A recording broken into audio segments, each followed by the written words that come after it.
এই গ্রাফটা যেটা দেখা যাচ্ছে স্ক্রিনে, এই গ্রাফটা আসলে আমাদেরকে রেগুলেটেড এবং আনরেগুলেটেড ভোল্টেজ সম্পর্কে আইডিয়া দেয়। সো আজকে আমাদের আলোচনার বিষয় হচ্ছে রেগুলেটেড এবং আনরেগুলেটেড ভোল্টেজ কাকে বলে। প্রথমে আমরা আলোচনা শুরু করব রেগুলেটেড ভোল্টেজ নিয়ে। রেগুলেটেড ভোল্টেজ হচ্ছে এমন একটি আউটপুট ভোল্টেজ যা ইনপুট ভোল্টেজের পরিবর্তন বা লোড কারেন্টের পরিবর্তনের ফলেও স্থির বা অপরিবর্তিত থাকে। সুতরাং রেগুলেটেড ভোল্টেজ হচ্ছে এটা এক ধরনের আউটপুট ভোল্টেজ, এবং যেহেতু এটা রেগুলেটেড তাই এটার ভোল্টেজটা অপরিবর্তিত থাকে তার ইনপুটের ভোল্টেজের মান বাড়ালে বা কমালে। এই ভোল্টেজের কিছু বৈশিষ্ট্য: এর মান সবসময় একটি নির্দিষ্ট লেভেলের মধ্যে বজায় থাকে। যেমন উদাহরণস্বরূপ যদি বলি যে এর মান হচ্ছে ধরো যে 5 ভোল্টের মধ্যেই বজায় আছে।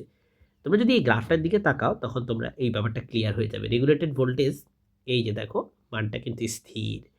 তার মানে এই যে সবুজ যে কালারটা, এই কালারটা দিয়ে আমরা রেগুলেটেড ভোল্টেজকে ইন্ডিকেট করতেছি।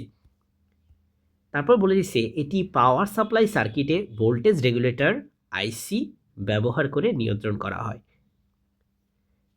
এবং ৩ নাম্বার যে বৈশিষ্ট্য সেটি হচ্ছে এটি সংবেদনশীল ইলেকট্রনিক যন্ত্রপাতির জন্য অপরিহার্য, যেমন কম্পিউটারের জন্য, স্মার্টফোনের জন্য।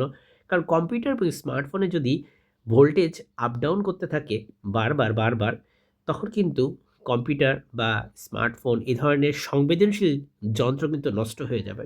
সেজন্য সেখানে ভোল্টেজটা একটা স্টেবল ভোল্টেজ দরকার, যেটাকে আমরা বলি রেগুলেটেড ভোল্টেজ।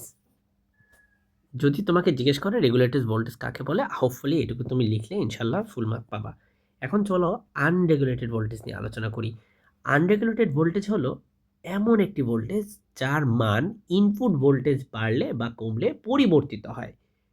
এছাড়া লোড লোড যেমন লাইট হতে পারে, ফ্যান হতে পারে, বেশি দিলে এই ভোল্টেজ কিছুটা কমে যায়।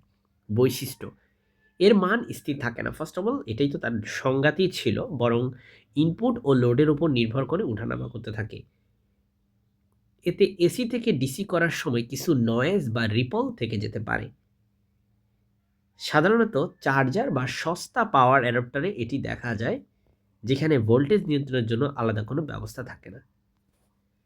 সো এটাই হচ্ছে আনরেগুলেটেড ভোল্টেজের বৈশিষ্ট্য, যেটা আশা করি তুমি লিখলে পরীক্ষায় ফুল মার্ক পাবা। সাথে এই গ্রাফটা এঁকে দিবা, তাহলে ইনশাল্লাহ ফুল মার্ক পাবা। এবার এই দুজনের পার্থক্য যদি পরীক্ষায় আসে, এখানে তো যদি এই প্রশ্নটা আসে, তোমাকে যদি জিজ্ঞেস করে পরীক্ষায় যে রেগুলেটেড ও আনরেগুলেটেড ভোল্টেজ কাকে বলে, তাহলে তুমি এভাবে লিখলে হবে, সাথে গ্রাফটা আঁকবা। কিন্তু আচ্ছা, এই গ্রাফটা কিন্তু হচ্ছে ভোল্টেজ ভার্সেস টাইম গ্রাফ, ঠিক আছে? কিন্তু যদি তোমাকে বলে যে না, আমার পার্থক্য দরকার, পরীক্ষায় তো পার্থক্য আসতে পারে, তাই না?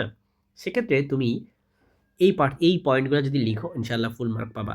আমি একটু জাস্ট বলি যে রেগুলেটেড ভোল্টেজের স্থিতিশীলতা থাকে, তার মানে সবসময় স্থির থাকে। আনরেগুলেটেড ভোল্টেজে স্থির থাকে না, কারণ ইনপুট বা লোডের উপর ডিপেন্ড করে তোমার ভোল্টেজ কম বা বেশি হয়। রেগুলেটেড ভোল্টেজ দামি ও সংবেদনশীল ডিভাইস ইউজ করা হয়, যেমন কম্পিউটার বা স্মার্টফোনের মতো ডিভাইসে। আনরেগুলেটেড ভোল্টেজ সাধারণত কম দামি ডিভাইসে ইউজ হয়, যেমন ব্যাটারি অ্যাডাপ্টার। এরপরে রেগুলেটেড ভোল্টেজের সার্কিট কিছুটা জটিল হয়, সেক্ষেত্রে আনরেগুলেটেড ভোল্টেজের সার্কিট খুবই সাধারণ হয়।